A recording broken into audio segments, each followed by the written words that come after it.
Saturday, May 14th, 2022, Monaco 64, home of alternative economics and contrarian views. Today we're going to look at how currency devaluation helps the Chancellor, helps big corporations, and hurts you, the public. Before I start though, I like to again thank all the viewers for their interest in what I have to say. I really appreciate it. It's a community, and yes, I will keep trying to communicate as much as I can with you. Yes, tomorrow, of course, we've got the Sunday live stream at 9 p.m. London time. But I wanted to let you know as well, if you appreciate my work, I've activated a new function on YouTube, and it's called a super thanks, and it's just above the subscribe button of the video that you're watching, and a little bit to the left. You'll be able to thank me monetarily there if you want, if you think I've helped you over the years or over the last few months or whatever. And again, help me if you can. If you can't, it's not a problem, because that's not what it's all about. So recently we've seen a big drop in sterling versus the dollar, and actually other currencies as well, like the euro has been dropping sharply, the yen as well. And when you hear the mainstream media, and to be honest, I don't listen to them anymore, or you hear the radio when they do the business review for the morning or afternoon, it's very short, and they don't look at the bigger picture, and it takes a few seconds. Usually someone says, oh, the pound dropped 0.2% versus the dollar, it's at 123. But they don't tell you that the pound has been dropping quite precipitously since April, end of April. Well, actually, it started towards the beginning of March, I would say, but it's accelerated towards the end of April. And that's what we're going to look at, how it affects not just us, the general public, but also the Chancellor of the Exchequer, or the government, and the Treasury. Yes, we've had a lot of inflation. The latest numbers for RPI, which I think is the best measure to look at. The government doesn't think so, because it's always a lot higher. The last number was 9%. But yeah, that was for March. We're going to get the April number next week, I think. And it's probably going to be higher. But that number, the current RPI number, hasn't really been affected that much by the move in pound sterling, or the British pound, whatever you want to call it, or our national currency. That will only take place in the next 3, 6, 12 months.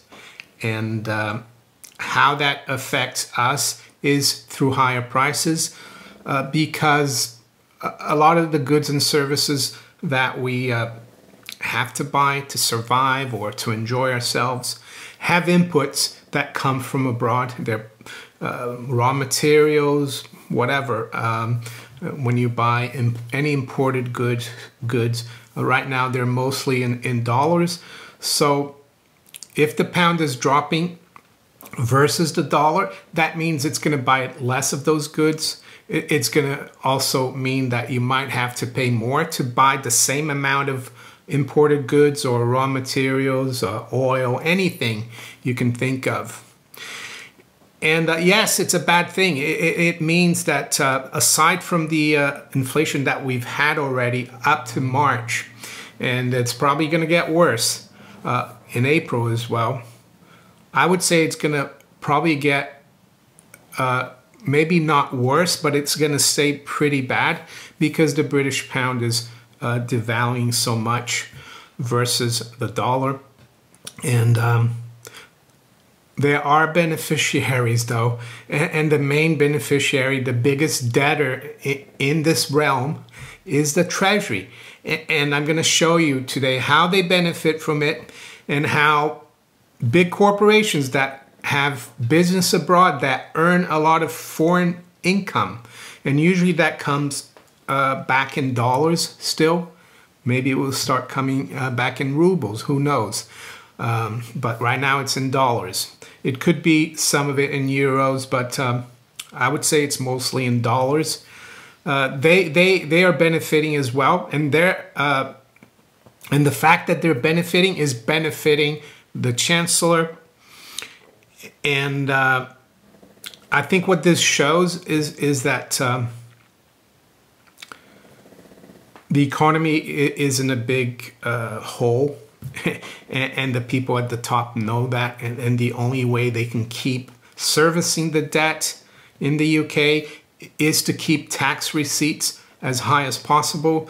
But as I've said before, that's hurting you. That's hurting people who do not have any earnings in foreign currency, like big corporations or some small businesses do earn in dollars.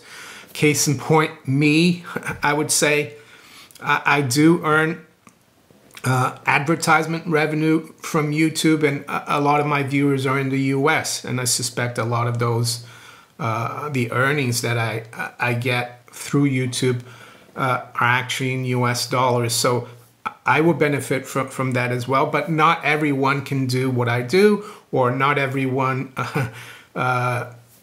is an international, let's say, business. So the people who get hurt the most are pensioners, because they get paid in the national currency. People who have low-paying jobs in the service or manufacturing, if we still have a manufacturing industry, teachers, carers, the police, all those people are going to get hurt, because right now it might not be too bad, even though prices are rising.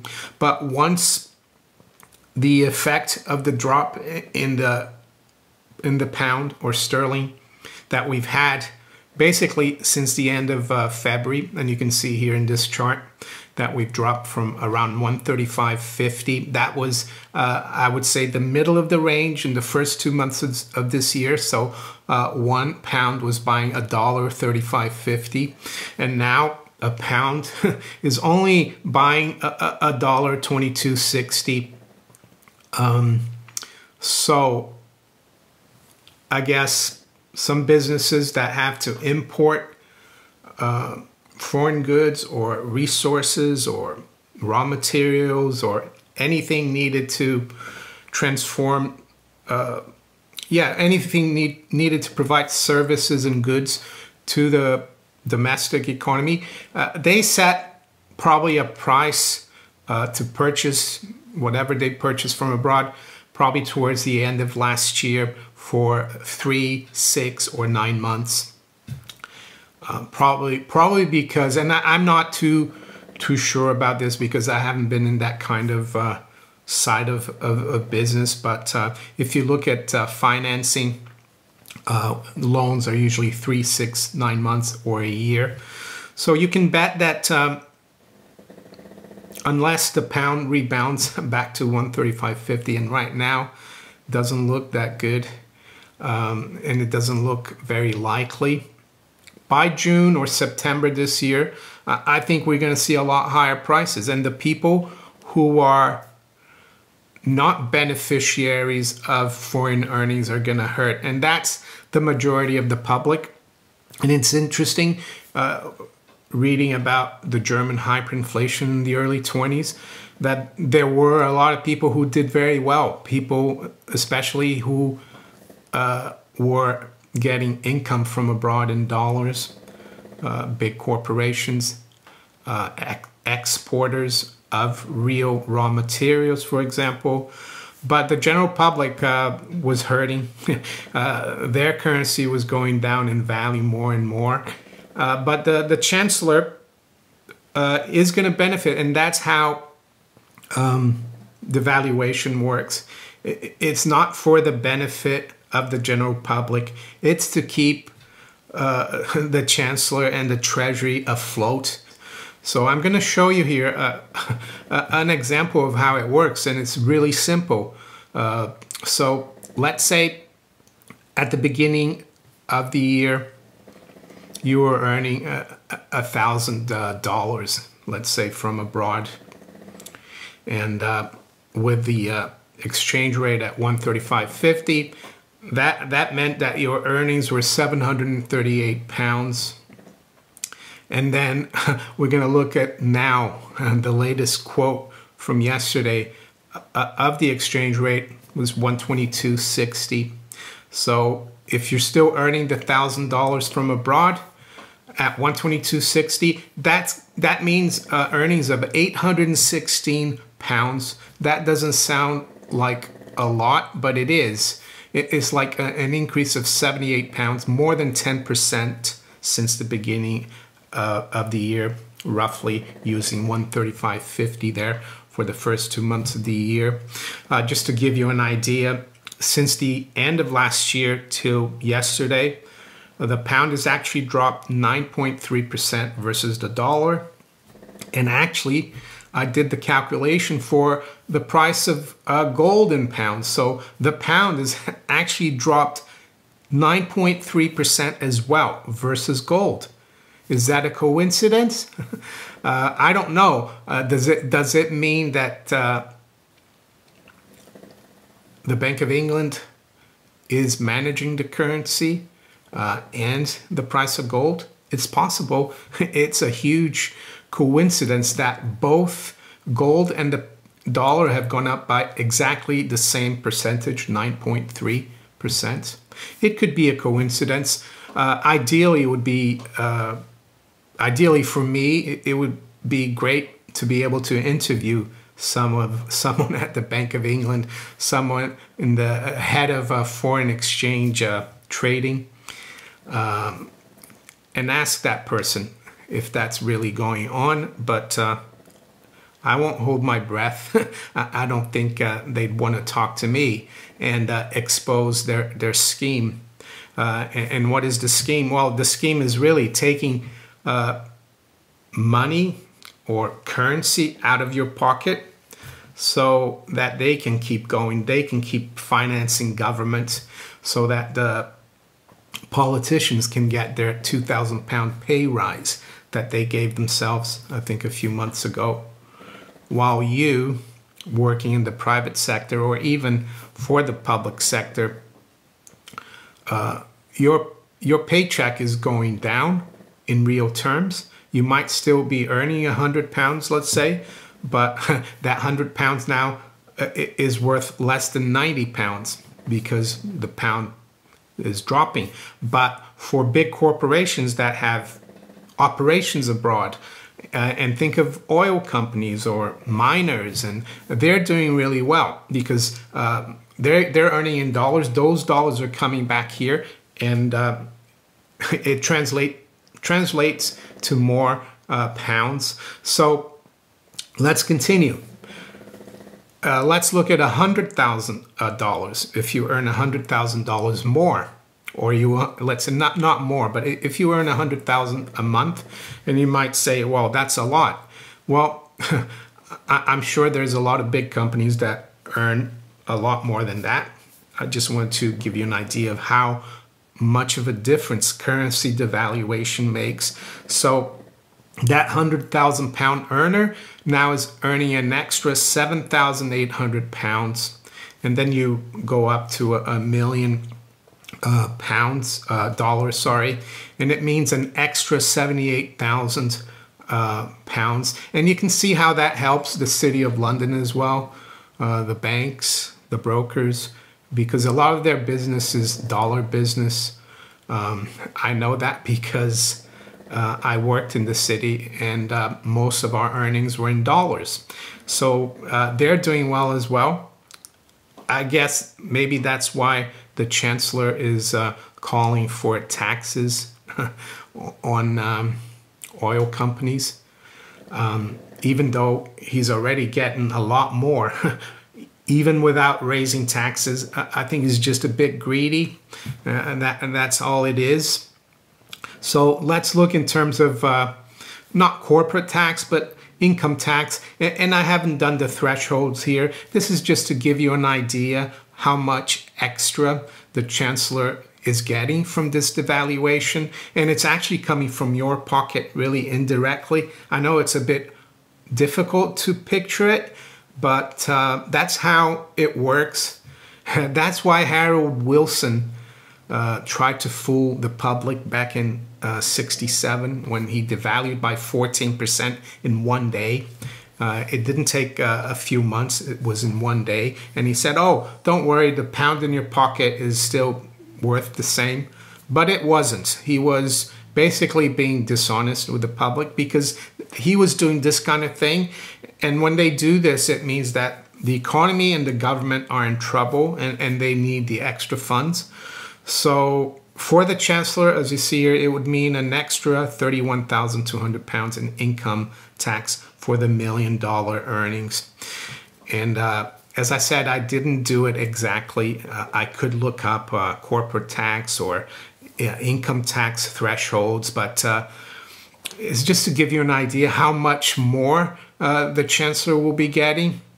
So I just used 40% of the 40% of 78,000. So he's going to be getting 31,200 more. So that's how currency devaluation works. And do I think this is going to continue? Yes, it looks like it will. It's not going to be a straight line down, even though it has pretty much been here since the end of April, except for a little bit of consolidation there the beginning of May. But yeah, it's not a good sign. We're going to be paying for it with higher prices, which is actually not really higher prices because the loaf of bread is still a loaf of bread. A pint of milk is still a pint of milk. What is really changing is the value of your currency. It's depreciating. So maybe try next time when you're talking to friends or at a party and everyone's saying, oh, have you seen how prices are rising? Maybe you should tell them, no, it's the currency that's dropping. So I hope this helps, this explanation about currency devaluation. And for my viewers all around the world, this applies to you as well. For the American viewers, it's a little different because the dollar is the major reserve currency still. How does it apply in the US? Oh, in the US, you have to look at how the dollar is doing versus gold and silver and general commodities because they're real things. Yes, the dollar has risen a bit against gold and silver in the last few weeks, but I think it's going to continue. The U.S. government is in the same position. Uncle Sam is up to here in debt, deficit spending. I know Rand Paul blocked $40 billion, but $40 billion is a drop in the ocean. We're talking trillions. So the U.S. is going to devalue as well. They can't devalue against other currencies because then other countries will try to fight it. The only way really that the dollar can devalue and will affect all other currencies is through devaluing versus gold and silver and commodities, and I think that's going to continue, and that will bring also more dollar receipts to the US Treasury. So if you enjoyed this video, make sure you hit the like button. Please share it far and wide. Think about subscribing to my channel if you haven't yet. And you can also follow me on Rumble, Twitter, Facebook, and all these other platforms below here. I wish you all a great weekend. Take care. Bye.